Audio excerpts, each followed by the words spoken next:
Hello, everyone. Really exciting day today. This show is airing on Wednesday, December 2nd, 2020, and I'm interviewing one of my best friends who also, luckily enough, he inspires me every day. His name is Rick Alexander. Rick is a former Navy SEAL turned philosopher and author, and he's also one of the instructors of the Trials, which is our life alignment course for men, which is open for enrollment right now until December 11th. But also today, he's holding a free virtual workshop at 5 p.m. Pacific, which is 8 p.m. Eastern, called The Role of the Individual, where Rick is going to be walking through the stages that research has shown are necessary to cultivating a really meaningful life. And at each step of the process, he's going to be giving you exercises as well as a Q&A at the end to make sure that the information is really tangible and easily applied to your life. And he's going to explore with you some of the major forces that tend to block our path to meaning and fulfillment, including fear, imposter syndrome, and lack of direction. So if you're experiencing any of these things at the moment, this is going to be a great workshop for you. Unfortunately, I'm not going to be able to attend that because at the same time, at 5 p.m. Pacific, the Grace and Grit team and I are going to be hosting a webinar for women to reclaim their personal power. So both events are totally free, and you can find Rick's at thespecialforcesexperience.com/2020 to register for that. And the place to find where to register for the women's webinar will be at mygraceandgrit.com. And again, this is for December 2nd, 2020 at 5 p.m. Pacific. We hope to see you there, but for now, enjoy this show with Rick Alexander.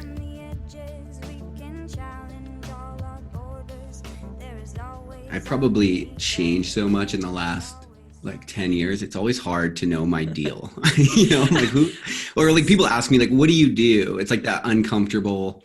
I remember I was with Danielle, my partner's family, out to dinner, and they asked me what do you do? And it's well, I have some projects I'm interested in right now that I'm working through.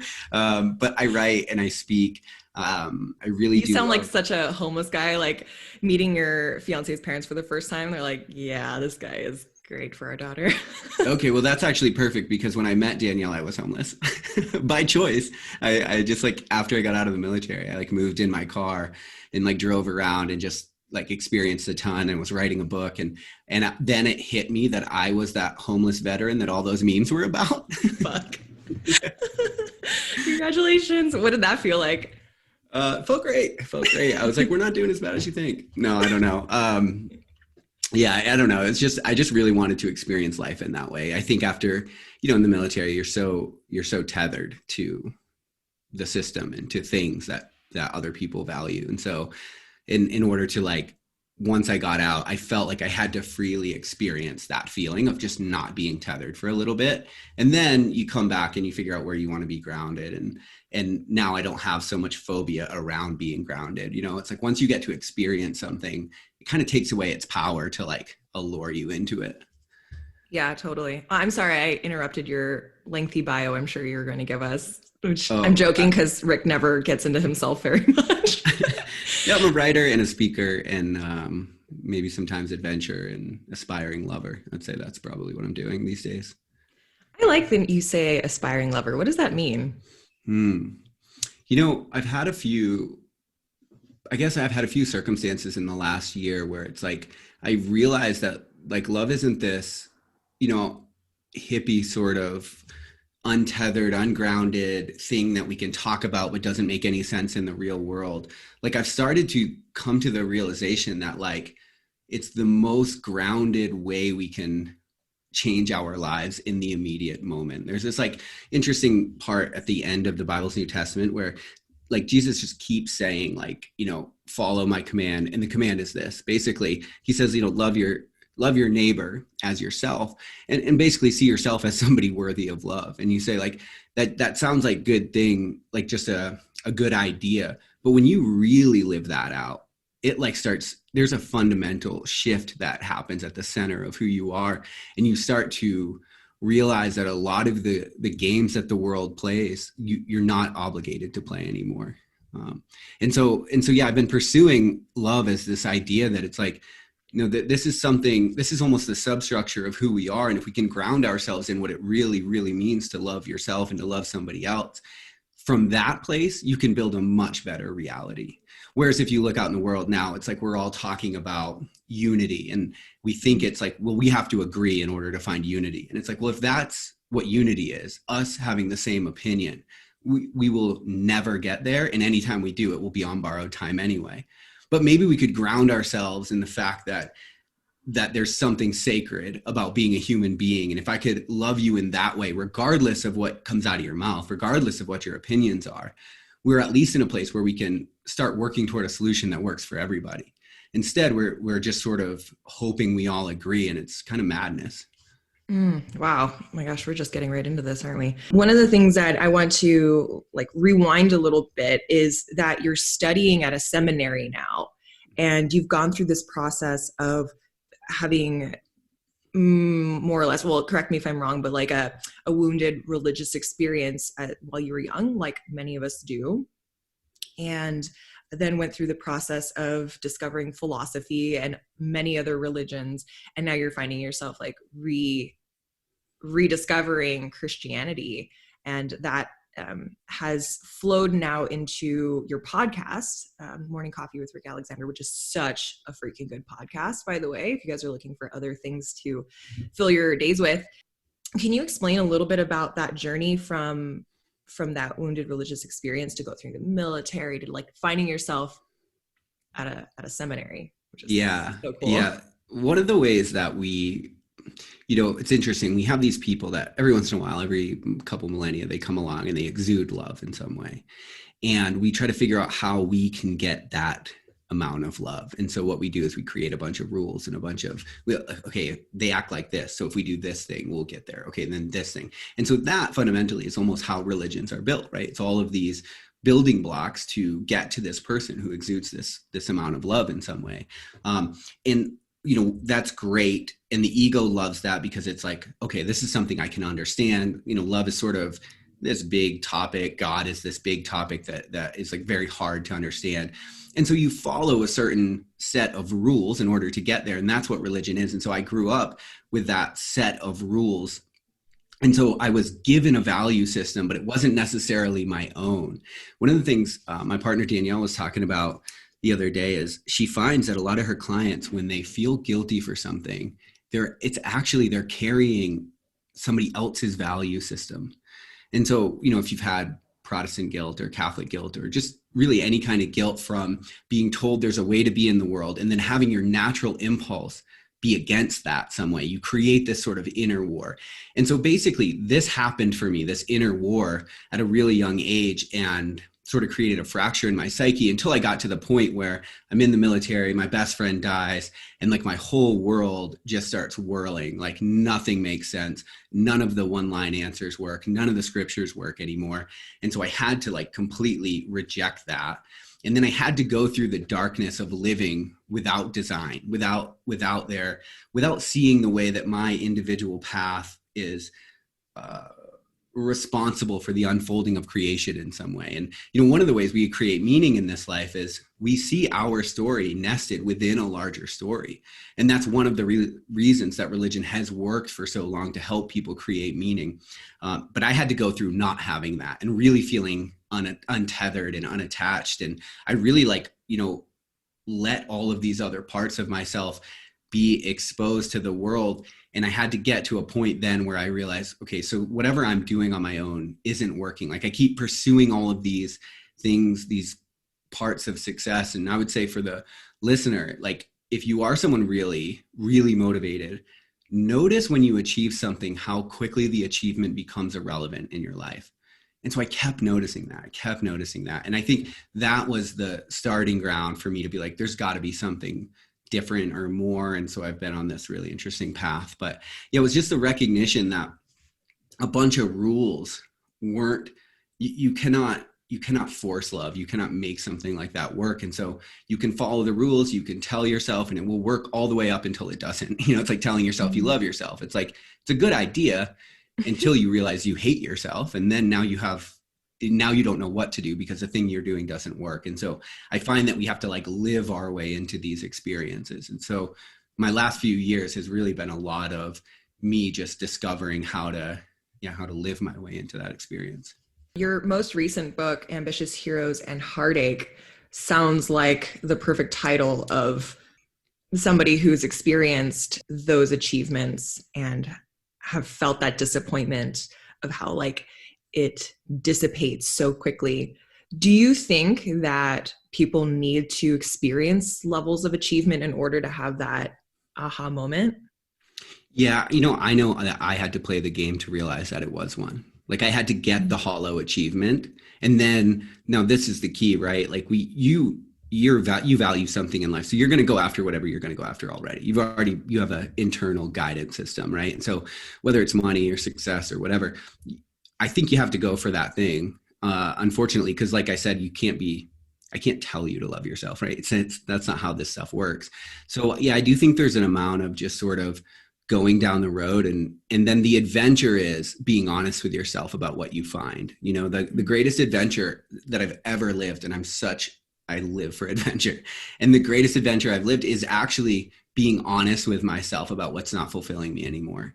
And then that starts this whole other process. I think a lot of us, though, we get the quiet desperation and then we try to shove it back down inside or try to achieve more or do more. And it becomes this pathology. And you just realize that there's never an amount that's going to satisfy. You are forever going to have your solution right around the corner. And every marketer out there knows that, and they're going to tell you about it. And they're going to tell you they have what completes you. And the whole time you'll actually have it, but you won't be willing to look for it. And so I think it's being really honest with yourself when things aren't working for you. It's like, you hear this thing, love thy Lord your God with all your heart, with all your mind, with all your soul. If you don't, you don't. So what's going on? Be honest with yourself about that thing. Don't live a lie for 80 years and then hope it works out, right? I mean, I would say just be super honest with yourself and then allow that to push you into a deeper experience of this life. Why do you think that so many people are dishonest with themselves? Like being honest sounds like such a no-brainer. What's the alternative there that's more easier? Yeah. If you're honestly unhappy about what you've been pursuing, what you might find in that admittance of yourself is that now the whole like kind of ground of your reality starts to feel really unstable. So humans, in order to make sense of their world, have to have a sense of psychological coherence. And all that is it just means that we look for why things are happening, and we kind of have to like have some sort of a decent reason. Like this plus this always has to equal this in our mind, right? And if it doesn't, then everything else that our reality is built upon in our mind becomes up for question. So you can imagine you come home and your wife tells you that she's been cheating on you or your husband, right? The question is, or the thing you begin to think is like, okay, I thought I knew her and I don't. Oh, well, I know myself in relation to her, so maybe I don't even know me. And so maybe this entire life that I'm living is actually a lie. And so what happens is one Jenga block is pulled, but actually all of your thoughts are really built upon other thoughts. And so it can be inherently destabilizing. And sometimes you find people that are really dogmatic about a certain religion, and you wonder why they care about certain things, right? Like, for example, the church I grew up in was really against gay marriage. But as a kid, I'm just like, why? I don't understand why you care. Like, I don't understand why you care what these people do. I can't figure it out. And it's interesting. And it's because, well, one reason might be, and hopefully this doesn't offend too many people, but one reason might be that you've constructed your reality in a way in which it's wrong. And so if it becomes okay and then nothing happens, what else have you constructed incorrectly about your reality? And so it starts to pull at all of these different threads. And unfortunately, like I pulled out one, and I'm so curious. It was like, well, what about this? And so, yeah, right. And so then the whole thing crumbles. But it's rock bottom, though it sucks. It will do you the favor of clarifying all the things in your life that you don't care about. And so if you pull a few threads, if you scratch that scab and it ends up in a rock bottom moment, that's also okay. Like everyone loves the phoenix tale until they realize that they're the ones burning. But that is how it works, right? Like you do go through that burning process, and you do have to sacrifice the parts of yourself that are not going to serve this better life. But we're very resistant to discomfort in this culture. So it's pretty hard to do. Something that I've been believing to be true lately is that the more you understand, the wider your consciousness expands, the more you're capable of feeling pain and suffering on Mm. just many different levels. Do you think that's true, or When you say consciousness expansion, what are you referring to? Like just awareness? understanding the polarities of everything? Yeah, the Just becoming awareness. more aware of the cosmos you inhabit, kind of. Yeah, and being less able to identify with anything because you kind of get a lot of things. Yeah, there's an interesting moment that's happened to me on psychedelics. I don't know if you've had this experience as well, but there's been I've heard other people talk about it. It's like you see suffering in the world or in your life or whatever it is, whatever you're going through in this trip, but you see suffering and it's not that it's okay, but then there's like this level of understanding that that maybe it is okay. Not It's so hard to say because from my human Mm. self, right? Like you don't condone suffering. Like nothing sucks more than suffering in this world. I hate it. And my whole path has been learning to accept it and bear it.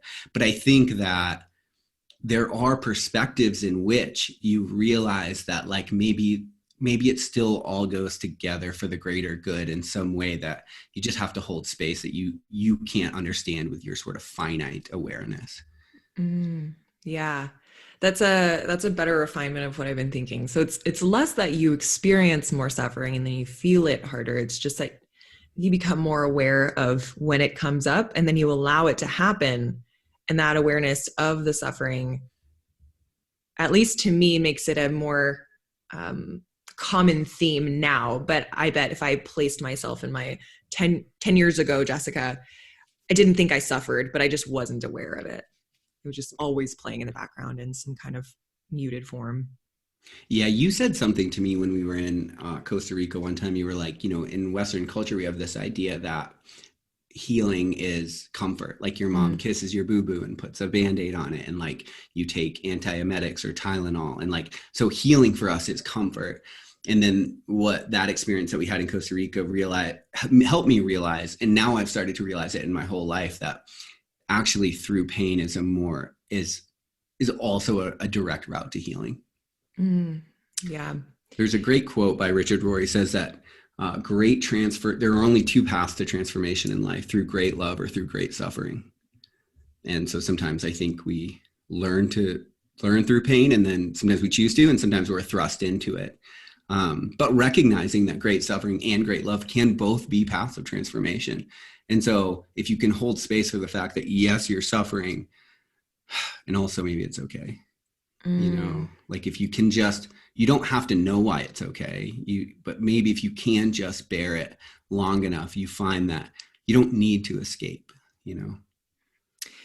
it seems like that can be a very lonely experience, especially given the circumstances we're being handed right now.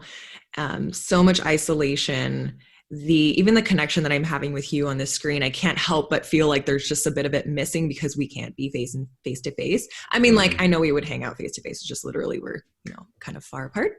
Right. um but you had mentioned something before our call, or before I started recording here, about the role of the individual during this time, especially in this time of like collective suffering, collective what the fuck is going on. Can you speak a little bit to that? Yeah, for sure. So, I mean, what I found, and maybe the listener can ask themselves if they found something similar, but what I found is like, if you tune into the chaos that's happening in the world right now, and there's no doubt we're going through something. And I think we're not at the bottom, unfortunately. I think we're still spiraling. Like we still haven't hit that burn moment. Um, but one of the things that I had to figure out is, what am I responsible for in all of this? Like, what am I here to do? Because if your job is to solve all of the problems that you're tuning into, you're frustrated, you're confused, and also it's not doable. And so you stay in that place of frustration and confusion. And so I think that so many people are frustrated and confused with the political climate. I mean, with every single aspect of it. And one of the things that I've personally found is, if you can figure out, but what are you specifically here for? Like, what's your work? If you can figure that out, you can focus on it, and you don't have to get dragged into the madness. Like, you're not obligated to participate in madness. You're just not. But in order to know that, I think you have to figure out what you really value and like what your work really is. Mm. So you said you're not obligated to participate in the madness, but in order to not bypass the madness, like what's the strategy there? Because it's happening. What's Yep. our job here?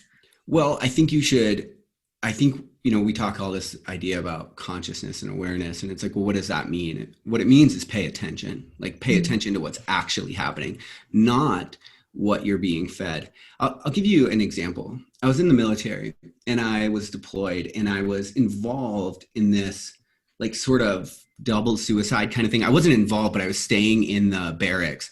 And so they had to like basically, evacuate the base and stuff like while they figured out what was happening. Um, and so what's interesting is then they have the base all caution taped. And I watched a segment on Fox News that they were reporting an attack on this base. Like they were showing what happened and they were not telling the story that was happening. And it hit me in that moment that like, oh, whatever it is that they serve, whatever their agenda is, it's not mine. And so Are you talking about media? Like they're like totally. literally? Then yeah, the news just everyone talks about the news like negatively, but I think we don't really understand the full degree to which they're just not serving the same thing that the individual person is serving. Like they're serving profit and they're serving, their bottom line essentially. And so if that's what you're in service to, if money's what you're in service to, then you're going to make decisions that support that highest value. And unfortunately, what that means is that you're going to scare the shit out of people in order to keep them watching you. And everybody knows that, but I do not think we understand the route, like the true depth to which it happens. It's like you hope you're being informed about the world, but there's also a chance you're not at all, right? And that's what I found when I saw that news segment. And so I came to this realization that if you get your temperature based on what the news is telling you or what somebody else is telling you, not to what you're noticing, you might find that it's not the right temperature. And so the reason I say that is right now in the US anyway, we have this infighting going back and forth between like the right and the left, I guess. But then you go out in the world, right? And you talk to people and you help people with their groceries and you see people on the street and they don't want to fight. That's not the world they're interested in. And what I think is happening is our world is being hijacked by these groups of people who quite honestly don't understand what they actually want, or think that what they want is what they want, and probably will find out that they don't once they take that to its logical endpoint.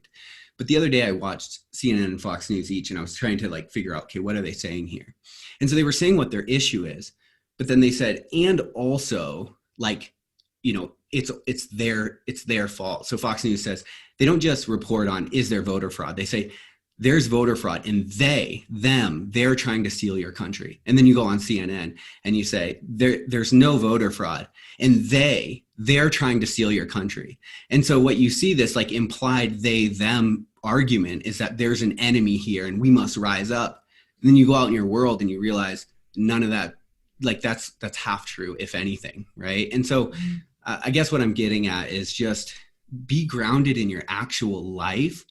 Don't take for granted what you're being told because it might not be true at all. You've spent a lot of time overseas, so you probably knew this, but I had no idea that so many other countries watch American news. Did you know that? Yeah, I think so. I mean, I think so many other countries watch American everything. Okay. Well, I had no idea. Like growing up in LA, I thought that everybody talked like me and like, oh, they film all the movies where I live. It's just normal to Mm. to live in this place where media and life is just sort of like it is what it is. It had such a big impact. I'm so much more disappointed in the American media because they probably know this, they're not me, and still they're not taking responsibility for what their money making like agenda is on the impact of the entire world. Like I'm so disappointed, and also I get super triggered while I'm in Canada, and the perception of Americans is like we're insane. Mm. And I wish I could take some of these people and put them into the Safeway grocery store and just be like, we're so normal, we don't want this either. But like when we're watching the news, like my parents watch the news all the time, And so I often will ask them like, what's going on? Because I kind of, I do respect their filter for these sorts of things, but it's like, like, how is it possible to even disassociate yourself from the news, air quotes, from like these organizations that are designed to tell us what's actually happening? Like, it literally sounds like the stories of these dictators. I'm listening to this podcast called Real Dictators. It's really good. Oh, nice. But listening to like General Mao and Stalin and Kim Jong-il, like, I don't mean to be dramatic or anything. What we're experiencing is propaganda for the sake of these businesses. So, I mean, this is a question for you. How do we as Americans or Canadians or any like person who thinks they're free continue to let this happen? Like, how long can this continue to happen before we're not free? Right. And so, I mean, that's the road we're on, which is, I think, why, if you were to compare the US to like Maoist China, people would be like, you're ridiculous, right? Mm-hmm. But that's actually not the right question. The question is, what thought process got them there? That's the question you want to ask. And then you say, is that thought process here? So in the 1920s in America, it was actually really popular to believe that there was a superior race.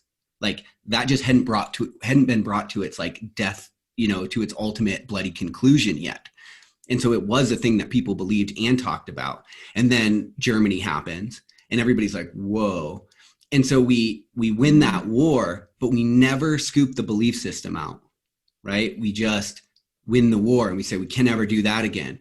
But you have to understand, like, everything you believe has an endpoint. And so it's worth figuring out what you believe, what that endpoint is, so that you can figure out, do I want to actually walk there? And so I think, and this is what I'm seeing. I actually have pictures on my phone, US Weekly, Time. I saw some other magazines, basically put a picture of Biden and said, now we unite. No, that's not united. That's agreeing. That's not what united is. If you and I don't agree to be united, it won't have happened. Like, if it doesn't happen at an individual level, it won't have happened at all. And so part of this is realizing that it is our responsibility to see people as human beings and to do your work so that you can see people as human beings. Because if you don't, it won't have happened. It does not matter what the leader says. Like, if it has to happen independent of the leadership, it has to happen independent of the leadership. And that's been a bit of my message lately, is like, we don't understand the power with which we actually have. We're breathing energy into our life all the time with every decision we make. With that, a good way to think about it, we get on the highway. I was actually driving with my sister last year. Someone cuts us off and she's like, oh, idiot, And so I asked her, I'm like, well, do you know that person, right? It's like, no. And so the whole like cliche bullshit. But then the thing that actually matters is, I'm like, listen, you might be right. They might be an idiot. And so what have you won? You live in a world full of idiots. And so maybe it's worth it to go a little bit to dig a little deeper and find nuance and find perspective and find understanding, because it's the world you live in. You're breathing energy into this world that you're in with your actions every single day. And I think, when I think people maybe think that it's just not reasonable. It's like, well, I will when they do. And it's like, nobody wins this game, right? We just have to stop and just change now. Or we don't just change, but we have to stop and recognize that it is our responsibility to create the fabric of our existence. I had a friend ask me, a Canadian friend asked me, like, why there are only two political parties and why we're not, creating more middle ground, because in Canada they have like 5 or 6 or something like that. Right. And I'm like, that makes sense. I just don't know how that's going to happen from the top down, because it's a business. Yes. Republicans are a business, Democrats are a business, and I'm pissed off at both. And libertarian isn't the answer, and neither is whatever else Green Party, whatever little ones we have there. Neither is Kanye West. Right. The problem is all of us in the middle, which is most people, which is why I'm telling people, pay attention, go talk to people, right? And pay attention to what people actually are. They're not represented by these two parties at all, right? Like, Trump doesn't reflect my value system in the least. And neither does Biden. And it would be a complete betrayal of my value system to support either of those people. But we've normalized the lesser of two evils. You can't normalize the lesser of two evils and think you're going to be able to walk to a place of goodness. that doesn't work that way, right? And we've been on this road for a really long time. And so I kind of agree with what you're saying, like from the top down, it's just not going to happen that way. I don't know if you know Brett Weinstein or Eric Weinstein, either of the brothers, but anyway, they're like economists, and one's an evolutionary biologist. Anyway, they tried to start a movement for middle ground when this polarization happened, and like they got Twitter like blocked their account and banned them, and like all this interesting stuff happened. And it's like you see how deeply this whole thing goes, like how much there is to, if you're ever looking at the world and you're shaking your head, you're wondering like how is this happening right now, walk it back to figure out who's getting paid. There's somewhere people are getting paid. I was told one time, your social issues you can get over time if you stay with it, like gay marriage, like all the social issues, equality and stuff. You'll get those if you stay persistent. But if you go after someone's wallet, stand by, because it ain't going to happen. And that's interesting, right? Like you can work on legalizing gay marriage, but you will not go after big pharma. You know what I mean?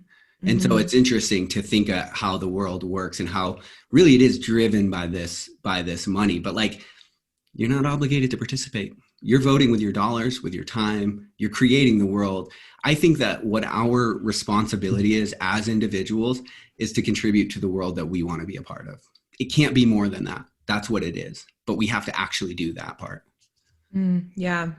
Have you started your podcast on Weird But True yet? No, I haven't yet. No, I know you're kind of busy. So many projects, and like I've been trying to. Yeah, no, I haven't. Okay, I'm gonna keep poking you on that one because, already I'm liking it, what you're putting out there. As I'm listening to this Real Dictators podcast, and it's seems to be written, and I don't know too much about Marxism or anything like that, but it seems to be driven by this like manifesto, the Marxist manifesto that I haven't read. Jeff's read it, but he's kind of given me bits and pieces, and he's like, it's pretty good. Like on the surface or even depthy, it's very good. And you can see how people, when they're in a revolutionist mindset, which is where a lot of these dictators stemmed from, like severe poverty or neglect, that they wanted a utopian society. And that's how all this shit started in China and Russia and Haiti and all of that. And it's interesting because I think we're coming across another point where, let's say Trump was reelected, like part of me was disappointed that he wasn't, because I was like, where would that have taken us? Part of me is disappointed that we're like, let's say this is rock bottom for the COVID situation and it's just gonna kind of like go up from here. I would be a little bit disappointed because like we haven't felt really what the severity is of everything that's going on. And I know I'm talking a little bit like generally speaking, but there's a part of me that like wants to know, or is very curious as to like, if our status quo did get really funky, what are we capable of creating? Right. Well, I think the only thing more unfortunate about being visited by the pain teacher is not learning the lesson. And I think that right now we're not learning the lesson, which is why I think we're not at the bottom. I think, for example, right, you look at the lockdown and stuff, people have all these opinions about it. And unfortunately, ideology means you can't look at opinions by themselves. You can't look at situations and issues by themselves. You have it built on all these other issues. So if you vote for Trump, that means you're also racist. That means you also don't care about the environment. And then it goes back the other way toward the left as well, right? And so that's what an ideology is. And the problem with that is issues have to be taken on an individual basis. I mean, that's just, you cannot solve like issues that are nuanced and complex. And like, we're talking about the most deep human issues. And we say there's only A or B. That's it. That's it. Is that it? Really? Is there only an A and a B here? Or are there many more options, and we are just being intellectually lazy and perpetuating systems that don't work and not learning from the pain teacher? So what you're proposing, what you subscribe, and what I also believe is that we need to create our lives centered around our value systems that are like unique to us, more or less, and rooted in like good levels of self-awareness. Do you know of a time in history where there was a society like that? It's so hard to tell. For one, we're not meant for static utopia. Like we're very contentious creatures, and so we do contend with our lives. And actually, potential doesn't it cannot be manifested in any other way. And so, you know, you we always say, we see the person who's like covered in Cheetos dust playing video games in their mom's basement, and we're like, man, he had so much potential. It's like, no, that is not potential. Potential is a gift you get for engaging with life. You run a 5K and then you have the potential to run more, right? This is how potential works. It's a well that we dig for resources. And I know that's a little off base from your question, but I think one, it's hard to know what our potential is. And also we've now evolved from these tribe societies to egalitarian to now this other weird like global connectedness. So we haven't been in a world like this is kind of what I'm getting at. You would be so hard to figure out how my small business in South Dakota is related to a guy eating in a wet market in China, but now we know it is, right? And so we are all integrally connected in this way. And so yeah, I say that just to say, like, I don't know. I'm sure that tribal societies have figured out how to live in harmony with themselves and with the world. But at the same time, they weren't exposed to this myriad of complex issues that we are now. Mm-hmm, mm-hmm. So, yeah, that sounds like a situation that I haven't heard before. And I've gone digging for it because not like I'm not trying to create the new utopia, but the reason why we do this type of work and hop on a mic is because we know that there's something better that could happen, right? Could be better. There is more, it feels like. Could be better. And I want to do my due diligence to find out why these revolutionists that had these really like solid ideals at the beginning that were true to them, why they turned out so wrong, right? It would be silly for us to not look at them and just be like, don't worry, I got to figure it out because I want what's best for people. But now what I'm finding that's different than us being cult leaders is, well, lots of things I hope, but mostly that it's like, believe what's true to you. And that has, as far as I know, not been true for other like communist dictators who want more equality to start with for everything, or like they want things to be for people to have a certain quality of life, a better quality of life, I guess, in some instances.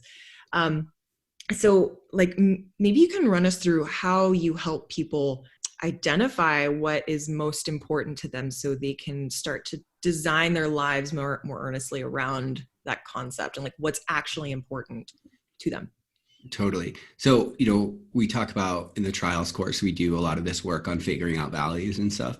And the reason is like, again, values kind of like love. It seems like this abstract thing. And it's like, no, this is your roadmap to a meaningful life. If your actions come into alignment with your values, you will have the subjective sense of meaning that it's all worth it. That's what that means. And it doesn't happen a different way.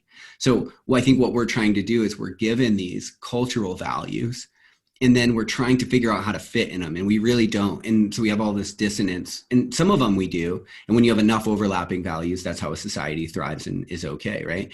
But if we're not honest about our values that are divergent and we don't support those in our lives, we have dissonance. We don't have meaning. And so looking at your life and figuring out what do you intrinsically value, that's independent of what you've been told to value. Like that's the first thing that has to happen. And now the next thing to understand is you can say stuff all day, but what you believe to be true is what you live out in the world. That's your deepest belief. You can tell yourself you love you can tell yourself you have faith. If you don't live in accordance with those things, it's not true. It's just something you're telling yourself. And so that can be a really difficult thing. So I say, scan your life, inventory your life for what it says about what your values are, right? And so this is why we go through our bank accounts and we go through our bookshelf. What kind of books are you reading? How are you investing in yourself? What are you spending your money on? See, because if I look at your individual value list and health is number 2, and then I look and you've eaten the last 3 meals out of 7-Eleven, we have a dissonance here. Like we're not living in accordance with the things we say we value. Now, the good thing about life is it'll give you instant feedback. So figure out what your values are, bring your actions into alignment with them. And if they're not your real values, your life will tell you, you won't have that sense of meaning, you know? And so it's difficult work because we have all of these evolved cognitive biases to lie to ourselves and to tell ourselves that we're better positioned than we are, and to make ourselves feel better, and to pretend to protect our sense of self. And so you've got to kind of do your digging and push through those things and be willing to be honest about what you're finding. I would imagine that some people listening are living lives that are outdated, you know, like they made sense. They went through the journey like you were talking about, where they needed to achieve a certain amount of things and go so far on the path before they realize, okay, there's something wrong. What is one of the big leaps that needs to happen when you first realize that? Or maybe it's a baby step. Yeah, well, I think the first thing is you feel what Henry David Thoreau said, most men lead lives of quiet desperation. I would say that most modern people lead lives of quiet desperation. Now, the key is when you feel that quiet desperation, that is your soul. That is the deepest, the depth of who you are telling you that it could be different, it could be better. Now, the adventure, I think, is figuring out why. Most people don't, again, because of all the things we've talked about on this podcast, it takes away your sense of coherence. It takes away so many things. And then not only that, you know, in this world, it's very interesting. We really don't allow people to pivot in this world socially. I mean, you can do it, right? You're free to do it. But like when you go to pivot in your job or something, you are instantly met with fear on all sides, and also with people that look at you like you're throwing your whole life away. So I was in the military for 12 years. You get a retirement at 20 years. And every single person I looked to for guidance said, your past 10 years, you should finish. And then it just hit me that like the best advice I could get is be miserable for the next 8 years. Like my 30s, like don't do the thing you want to do because you're so close to what? Money? Like what are we even living for? What are we talking about? And so being super honest with yourself, I think, about that quiet desperation, and then being open, you know. And the latest book, I say, you know, seek the truth, speak from your heart, but then have the courage to be open to whatever emerges from that place. And that's the adventure of a lifetime. That's who you're meant to be. But you have to be open to that. You know, you have to be open to the fact that nobody else has your answers. Would you consider yourself a very like feely person? No. Yeah, so I wouldn't either. And I always thought that was very interesting how depthy you can get with this work and not be a very emotion forward type of person. How did you get there? Like, how did you get to this? You represent a lot of men and women, and I would say a lot of men mostly, who aren't going to go to a group therapy session or a women's circle, whatever that would be for men, to get in touch with your feelings and then to find sense of those feelings in that way. I mean, I guess now that I'm talking through this, you put yourself in a lot of situations where you felt the feelings. Was it 200-mile run that you did with body armor? Was that your process? I don't mean to answer this for you, but I'm just trying to piece together how a man like you gets to the root of feelings or feels it feels. I see. Yeah. And I mean, I think that's lifelong work. And in our culture, men specifically just aren't taught to articulate their feelings. Like that's the actual problem. And I was listening to neuroscience, a doctor of neuroscience talk the other day, and he was saying like, basically if you do not use it, you do lose it. Like when it comes to our being able to articulate feelings. And so one of the reasons he was kind of talking about how suicide is it's just so prevalent. It's just growing and growing and growing. We don't know why. Well, one of the reasons for men specifically or that happens to men specifically, is if you grow up and you're not taught to articulate what you went through, like what was your day like? How did that make you feel? Are you comfortable to sit in that feeling? Like we're not taught that at all, right? It's just, how was your day? Good, bad, you know, like it's very like polarity driven. There's not a lot of nuance. And so because of that, you don't know what you're feeling. And so the further you march into life without being able to articulate what you're feeling, you get further and further from being able to do so. And so I think, first of all, again, just being open to the fact that you probably feel things that you aren't able to articulate. Journaling has been really helpful for that for me. And journaling without judging yourself. Like if you absolutely hate the status of your life right now, being super honest about that. Like nobody can change their life from a place of delusion. So you have to be grounded in reality. And I think that has opened the door for me, is this like stream of consciousness journaling, just writing without judging, without correcting, without stopping. And it does help sort of get my internal contents out in the world a little bit. Mm-hmm. And then the other thing is, I was on these adventures, a couple 200-mile runs. And I mean, once a year I'll do some kind of adventure that like puts my back against the wall in a way that I know I need to. So all my adventures, for example, up until last year had been supported. And I realized how much I needed people to be like in my aid station and stuff, and how much I relied on that. So then I did this bike ride in the winter with no support. And it's just it's to put myself in that position. But in these moments of like sheer exhaustion and like, don't know how I'm going to get out of this, I started to notice that there's still another option. Like there's another reality below the reality you're telling yourself, essentially. And so it was starting to want to explore that. It's like there's the moment we're all in, that we're talking and things are happening and we have our perceptions and our judgments. But I had the sense that maybe below that moment was something more real, or something that you could tap into. And I think that that's your soul. I think that's what that is. And so it was putting myself in positions, you're right. I couldn't go sit around a fire and like talk about my feelings. I would have never got there. But through physical endurance, through physical exhaustion, what happens is all of your coping mechanisms, all of your personas, every hour you're out there, they get pulled away one by one. And so I noticed the first ultra I ran, it was only mile 44, but it was brutal. And I came in and my girlfriend's like, "How are you doing?" And I just started crying. Like I had no filter, no nothing. And so, for me, it was actually like, again, manually like living my way into this, but then not like wiping my tears away.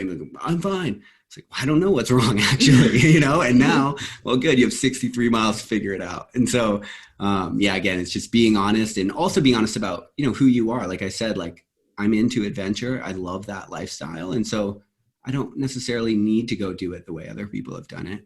Another thing that you had talked about, which I thought was really interesting that I wanted to get into, is something that you call fear work. And that also can touch on what you were saying earlier about healing not always being a soft and easy way of getting to the other side of suffering. Can you tell me a little bit about what fear work is and the way that you do it? Yeah, totally. So so first we'll start with the meditation. Actually, no, first I'll tell you why I think it's important. When COVID kicked off, I've never felt fear like I did then, but I couldn't figure out why. Like I didn't feel scared, like there's a gun in my face scared. I don't know. I felt tight. I felt tense. I felt like my immune system was trash. I really hated it. And I didn't know. And so it led me into this fear work anyway. So, you have to sit with your fears long enough to find out what their real name is, first of all. And so one of the meditations I found that was massively beneficial is you go somewhere like an aquarium or something and find something that really like freaks you out or scares you, a snake or spider or something. And you stand in front of it and look at it, and you study what that feels like in your body. Where is that fear showing up? Where is it? What's it feel like? What's it causing you to do? And then you do a couple of things. One, as you feel that fear, you want to flee, but it's perfectly safe to feel fear. And this is our problem, is we don't know that, right? When we feel fear, we're like, okay, we have to get out. No, it's an informational input and it's perfectly safe. Maybe the thing that you're scared of, but that's a different decision. If you run from fear your whole life, the fear will get bigger and you'll get smaller. Fundamentally, that's what will happen to your psyche. And so if you can study what it feels like in your body, the guy that told me to do this, he said, basically, because if you don't, that fear will control you your entire life and you won't know what it feels like. So it'll be pulling the puppet strings. And so that's what I started to do, is I would start to do this. And so now whenever I'm in a situation where I feel fear, shut the lights off and don't bolt out of the room, right? Like just be in pitch darkness. Or like when I'm out on a run, sometimes I'll like run through this little valley that's super dark. Oh, God. And instead of continuing, I stop. and I just feel it. And sometimes it gets really intense and I'm like, it's like getting worse, but it's perfectly safe to feel fear.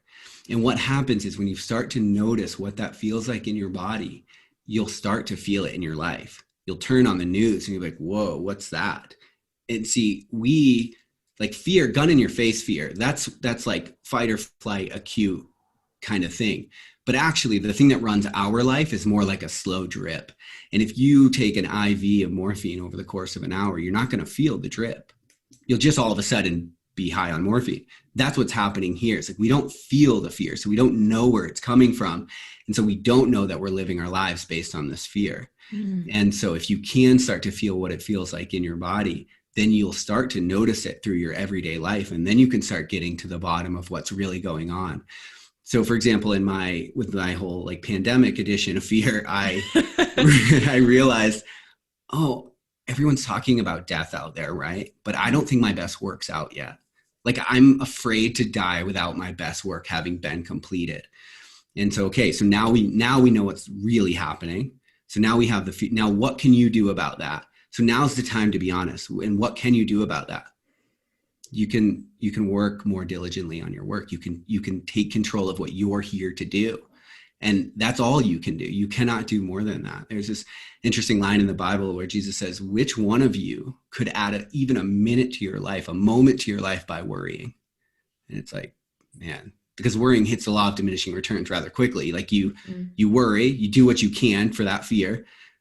But if you stay in that place, it's diminishing. You're not doing your work. You're not doing anything. You're just living in accordance with that fear. It's running the show. And so I do think it's really important, in order to take control of your life, you have to be able to feel that fear in your body and have coping mechanisms for it, like that are healthy, that serve you, that tell you, because now it's like, whereas I was getting up and checking the news to see what was happening with this whole coronavirus thing, it's like, actually, since my fear is about not doing my best work, up until noon, I don't do anything besides my best work. Like I just work on that because that's the only thing I can actually do. And so, yeah, I'm just a fan of it leading you to a deeper understanding of yourself. Wow, that is real. Okay. So walk me through this then. Jeff and I just bought this really cool Can-Am. It's so sick. Oh, dope. Like a side-by-side? Yeah, it's so fun. And we live on the edge of the desert here in Phoenix. And so we just like go a couple streets over and then we're just in the middle of nowhere pretty much. And we'll drive several miles out and there's no lights. And every once in a while he'll turn off our lights and it'll be at night and it's so scary. Dude, I don't even need to be out in the middle of nowhere in the dark to be afraid, really. Mm-hmm. Like even when I have to go to use the bathroom in the middle of the night, I'm like, kind of like afraid of the dark a little bit. Totally. Right. So that's the moment. Okay. So let's say I go out into the middle of the desert or I'm standing in my bathroom and I get that sense of fear of the dark. Okay. Be in my brain for a moment or my body. What do I do now? It's perfectly safe to feel fear. Okay. And so, but I'm not the one that needs to believe that when you're standing in the bathroom, right? And so that's the narrative. That's the first thing, because that's right. So you feel yourself, you're like, sprint out of here. Mm-hmm. But then you remind yourself that it's perfectly safe to feel fear. It's not something you have to run from. It's not a decision you have to make. Fear brings an informational input and tells you, hey, there's something out there that killed people that are like you. And so you should be aware of it. That's it though. It's not more than that until we let it be. And so one, reminding yourself that it's safe to feel fear. Number two, what am I feeling then? Where is this coming from? And then now the real work is starting to begin. Okay. So let's just say, because I haven't gotten this far in this fear experiment, that I'm feeling it in a very specific part of my body, like my throat. My throat is often a place where I'm feeling constriction or some kind of thing, which is the reason why I'm doing a podcast, is that I know my voice is a part of the fear that I have. So let's say that's the thing. Then when it comes time for integration, which is always that period after you do something scary, like your long runs, or you sit with plant medicine, or you go through the process, how do you learn from that? Is it a cognitive process of piecing it apart, or is it just more reps of sitting with the feeling? So I think that I would love to say it's a cognitive process because I'm such an analytical person, but unfortunately, like life is both thought and action, and your reality is a combination of the two. And so that's why you fundamentally can't think your way out of your problems, right? You have to think about it, but then you've got to go live it in the world and wait for feedback. And so, yeah, I think it's a matter of sinking into your body when you feel that fear and learning that your body is a safe place to be when you're scared, because that's the real rub here. That's what's making you flee, escape, and do all these different things. And so you've got to relearn how to feel safe in your own skin. And that, I think, fundamentally just is a matter of feeling that feeling and contending with it, right? Like sometimes maybe you shut it off and you're in the bathroom and you're like, I can't fucking do this. And you run out, right? It's like, okay, well, next time try to get longer. It's a process. It's not like you're not going to be healed. When people have agoraphobia, for example, and they're afraid to leave their house, right? The fear doesn't go away. And this is the problem. We wait for our fear to go away so that we can start the podcast, so that we can do the business. But fear does not go away. It actually grows. You get smaller. But the antidote to fear is more courage. And so you increase your courage, which brings the size of that fear down in comparison to self. And that's what allows you to go. And so if you listen to a clinical psychologist, for example, talk about how they deal with agoraphobia, they'll walk them first through visualizing taking a step outside and then going back in and realizing, okay, we're safe. And then maybe it's 2 steps. And then maybe you get to the point where you're actually opening the door and you're looking at that step. And then maybe you take a step outside and now the fear is coming. And so you remind yourself, you increase your courage. You remind yourself that you are safe in this position. And that process just keeps getting more and more expanded. But then the opposite of that is, and this is what I'm afraid of with this pandemic, is we're teaching people to hide from what we're scared of. Now, as a way of getting through your life, that's terrible advice. Couldn't be worse, right? Because if you hide from something, it will get bigger and you will get smaller psychologically. And so we're teaching people to live based on fear. And the problem with that is you will feel more and more constriction in your life if you allow fear to have the narrative. For example, let's say that you're afraid of rejection. That's a common fear people have. Mm-hmm. Well, dude, that is my fear. My number one. Thank you for knowing that. Perfect. Okay. So in the last year, how many times have you been rejected? Nothing comes to mind really. Not one? Yeah, it's pretty frequent. Okay. Now, how often is the fear of rejection around you? Pretty frequently. Okay. Frequently. Yes. Yeah. Okay. So this is exactly right. So the thing that you're scared of is not your problem. The problem is that, well, if you allow fear to drive you, it's always around and it only gets more. It's actually only information. So if you took that information and put it in your proper place, the actual problem that you have, which is being rejected, you one time, maybe this year or something along those lines. And so the problem is when we act on the fear and not the thing itself, the fear grows, it gets bigger and we get smaller. And so we have less restriction, because if you have to avoid every situation in which you might be rejected, which is exactly what would happen if you let fear drive completely, that is constant in your life. So there are many things that are off limits to you because you cannot do them. You cannot go there. And so maybe you also have a fear of intimacy. And so maybe you can't go there either. Even though being intimate with somebody is like kind of, if you're single or something, it's kind of rare or whatever. Do you see what I'm saying though? Like it's like all of these fears, if we let the information be the thing that drives, instead of just taking it as objective information, we will feel more constriction because it will grow and we'll get smaller.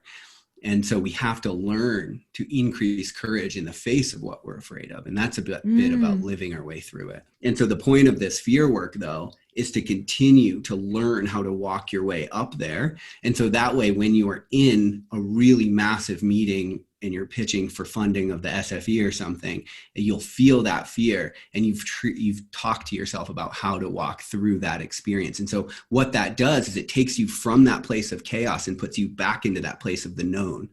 Does that make sense? And so when you're just absolutely scared and you have no way of how to deal with that, you are in chaos, right? If we're in a building and someone puts a gun in your face, you're not in a building anymore. You're in chaos. Like you do not know where you are.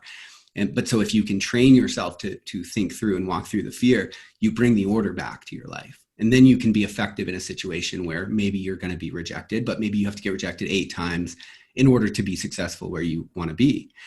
But if you allow that fear to run your life, that's an off limits meeting for you. So this is a really awesome time for people then, really. I mean, it's like if you weren't going to proactively put yourself into a shakeup of your entire life, then this is quite the surprise party, right? Yeah. I've learned so much about myself through this pandemic. I hate it and I want it to be over, and all the things everybody else probably is as well. And I also feel so much for the suffering, because there's so much suffering going on right now. And I hate that. But as I said, sort of at the beginning of this podcast, just let it push you into a deeper experience of being human. Don't run from it. Don't hide from it. Don't tell yourself that healing is not feeling. You actually want to go through this. And if you do, what's on the other side? It's like, figure out what you're the most afraid of. The thing that you're probably here to do on earth is somewhere in the vicinity of that, unfortunately. And so it is worth doing this work, because imagine, whatever your biggest fear is, it's like, if you're able to confront that and move through it, there's so much meaning in that place. Like, you're able to give to people what people can give to you. Like, there's so much power in that. And so I think right now, allowing your suffering, allowing your pain, allowing your confusion to push you into something deeper. Sometimes I think, for example, you see someone that hated their boyfriend and then they break up and they get drunk and call him, and all they're thinking about is all the good things. And like right now, it's like what you really need in that moment was someone to hold up like a slide reel and show you all the things you didn't like about this person and that you don't actually want the relationship back. Same thing right now with COVID. Like, a bunch of people's lives were not working for them, but it gets taken and it's like, oh, I just want it, you just want my life back. It's like, no, you don't. You don't. You want something better than what you had. And you actually have an opportunity to get it, but you've got to stay in the pain. You've got to stay in the suffering. Oh, that's sick. Yeah. I like that. Cool. So to kind of close this off here, how do you imagine society or people could be different? And I'm talking on a collective level, at least for the Western world, because that's all I can speak to really. If we all did this work throughout this time, and then hallelujah, we're open back up, and then people can create their own lives. Like, how would that be different than what it was before? Well, I don't think that there will be peace in the world until like the human has peace in their heart. I mean, I think we're projecting our inner world, and we're so unaware of our inner world that we don't understand it. It's like, it's almost ludicrous to think something like war and almost wiping ourselves off the face of the earth every like 50 years since we figured out the nuke is like, that's what sanity is right now. Right. And so I think it's recognizing that we're trying to do the outside work. Like, we're trying to change other people. We're trying to do the political thing, and it's not lending itself anywhere. And it's like, yeah, because your solution is at the center of who you are. And so I think that if people could sit with their values and learn to like really create a meaningful life for themselves, like that in itself, like you realize when you're really in your purpose and you're in alignment with what you value in the world, and you're being somebody that by your own definition you actually like, your life looks much, much different. Like, things look much, much different. Like, I'm really not concerned with the fighting between the blue and the red right now when I'm like working on my book or whatever. Mm-hmm. So I think it's a matter of like realizing like you're responsible for who you are in this world, but you're not responsible for anything else. That's good and bad news. You get to own your problems and you get to fix them, and you don't get to fix other people's problems. And that's what we're like, how can we change them? How can we? Mm-hmm. It's got to be you. If it starts with you, if it starts at this individual level, and then we can build out from there into our family and into our community and into our, country. And who knows what the actual capabilities of our potential as human beings are. I mean, we put a person at the moon and we can't stop fighting for 2 seconds. Like, we could do great things maybe, but I think we have to have peace with ourselves first. God, I suck at ending this podcast because like that would be a perfect place to end, but I want to ask another question. Yeah, hit it. So you were talking about war and like coming from an ex-soldier, and I also come from a military family. We know that war brought meaning to a lot of people's lives, fighting for something. And I think that that's why a lot of people find this pleasure in the fight against the red or the blue, just to keep on that example. Yes, because we're contentious creatures. And then you'd said, but courage can get you above that anger or that fighting. Can we end off with some practical, actionable way to get you beyond the war? Like if you find yourself being contentious with other people, like I would ask you, like, are there things in life that you could contend with that would actually make your life better, not worse? Right. And so, yeah, you do find meaning in fighting because we are creatures that fundamentally like to contend. And there's, I don't think peace is going to be a thing that happens in this world. I really I think that we're too dug in and we're too in our shadows and we don't know about it. And like, we don't understand the problem. And so maybe it will, maybe it won't. But I think you ask action steps. Yeah, or not, whatever. Yeah, Whatever no, you I got. think, right. No, I think you should ask yourself, what's the one thing that you know you should be doing that you're not doing? That's what you need to contend with right now. That's the thing to ask yourself. Sit down for 5 minutes and ask yourself, what's the one thing I know I should be doing? I know I should do next, and I'm not doing it. You'll get an answer. You might not like it, but you will get an answer. That's your fight. That's the thing you need to contend with. Awesome. Rick, thank you so much for sitting down with me this morning. Morning coffee with Rick. I love it. Yeah, thanks so much for having me. I don't think we had mentioned this. I'll bring it up at the beginning. But right when this podcast launches, December 1st, Tuesday on 2020, we're launching the final cohort of 2020 for the trials. It's our 12-week program for men, and it helps with really discovering what's meaningful to you at this moment. It's helpful for you to go through this program, even if you've done this work a year ago, because you're a different person now. And that's what I love about this program is like the timelessness of it. A lot of the guys that have gone through it have done it again because they've discovered who they were at that moment. They relayed their new mission, had gotten some headway in accomplishing that, and then realized, oh, there's more dimensions to this. And so they like started over. So it's really cool. Rick teaches the mindset portion of that course. So if you guys are interested in checking that out, you can go to wayoftrials.com, and it'll be open from the 1st through the 11th of December. So you guys can enroll at any time then, and then we close enrollment and then the class begins. Yeah. And there's a community, and that's super important. I've since I've been breathing life into the community and into myself, I'm realizing how important that is to like have other people that are on a similar mission, because when you suffer, and you will suffer in life, there's a lie from suffering, and it's that you're alone in this. And so to be with other people that are going through the same sort of discomfort process of finding authenticity can be super helpful. Thanks, Rick. I'll talk to you soon. Thanks. All old stories I've been